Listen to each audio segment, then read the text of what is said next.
C'est parti. Manu Moser, directeur artistique du Char et dans ce cas présent, metteur en scène et meneur de spectacle pour le Canton des Faules. Le Canton des Faules, à la base, c'est un spectacle. C'est un spectacle qui raconte une bande de révolutionnaires complètement bracassés qui tentent de faire une révolution en créant un canton basé non pas sur des frontières politiques, mais sur des frontières imaginaires. C'est un territoire imaginaire qu'ils essayent d'obtenir et ils aimeraient faire reconnaître la carte de leur territoire imaginaire auprès de l'ONU. Alors qu'est-ce qu'une faule? Une faule, en fait, c'est une petite histoire, une légende, un conte, un bavardage. Ça, c'est dans le Jura. Côté suisse, on parle d'une faule. Et donc, c'est pas une grande légende, c'est plutôt des choses marrantes, terribles. Et donc, on s'est rendu compte que des deux côtés de la frontière, on racontait les mêmes histoires. Et on s'est dit, bon, bah, à bas la frontière, on va créer un nouveau canton dont la monnaie sera la monnaie de singe. Ben, on est arrivé en découvrant déjà qu'il y avait un Jura alsacien, habité par des Jura-alsaciens, comme on les appelle à partir de maintenant, et des Jura-alsaciennes. Dans cette région, en fait, déjà on ne connaissait pas la région, donc on avait un peu honte en tant que défenseur du canton des Faules, qui prend tous les Jura, ben voilà, il y en a un de plus. Et donc on est venu voir s'il y avait suffisamment de Faules et d'histoires, et les mêmes que chez nous, quelle que soit la langue d'ailleurs, on est venu voir si ces gens avaient les compétences pour être membres du canton des Faules. On en a une très belle, on vient de nous en raconter une, pour rentrer à Winkel, pour rentrer dans un des prés.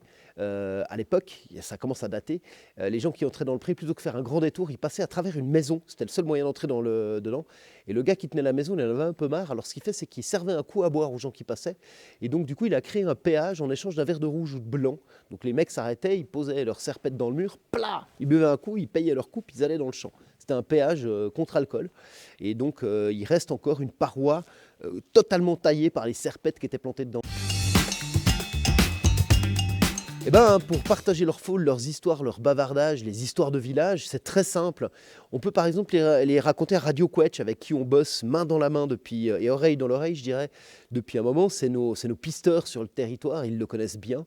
Et donc, vous le savez, ils ont une cabine, il suffit d'appeler la cabine de Radio Quetch et de les raconter. Mais sinon, vous pouvez nous les envoyer par mail sur direction@char.ch, parce qu'on est suisse, et où vous pouvez simplement les amener à la Comco ou trouver un moyen pour nous les envoyer par pigeon voyageur aussi, ou les mettre sur Facebook.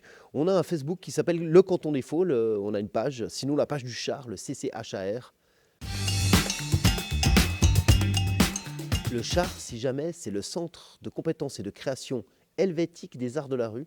Donc c'est un lieu pas tout à fait physique, mais un lieu destiné à la création en art de la rue. Donc on est en plein là-dedans. Alors quand on dit art de la rue, on n'est pas tout à fait dans la rue, donc c'est des spectacles dans des lieux qui ne sont pas a priori faits pour le spectacle. Donc on peut jouer dans les champs, dans des forêts, dans des emposieux, même si c'est dangereux, ou dans des châteaux comme celui de Morimont.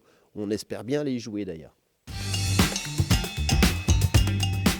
Une résidence. Alors une résidence, c'est un principe qui est assez sympa.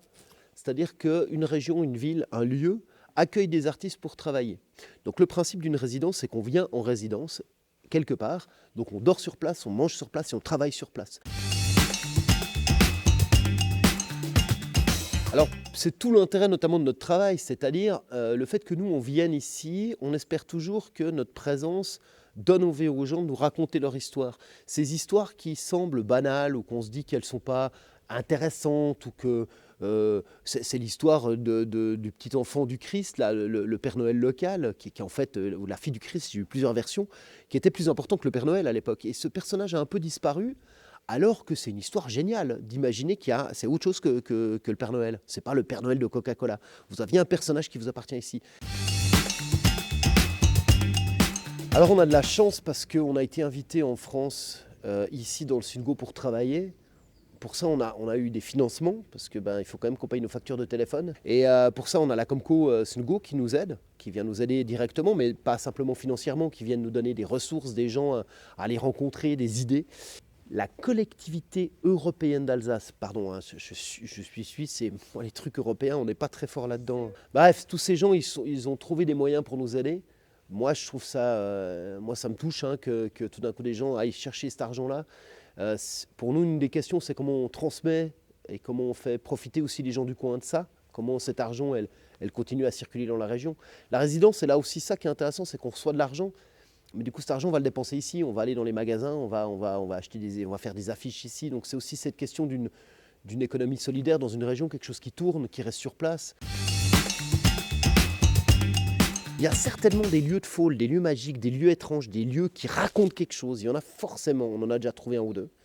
Si vous connaissez des endroits qui vous semblent être des lieux magiques, des chemins inusités depuis longtemps, des maisons abandonnées dans lesquelles visiblement des nains sont installés, si vous connaissez l'endroit où se cache la Vouivre, la Bambekiat, la Grotte aux Fées, si vous savez quelque chose sur n'importe lequel de ces êtres étranges qu'on pourrait croiser ou des endroits où il se sont passées des choses bizarres, pas forcément morbides, mais bizarres, faites une photo et envoyez-les nous.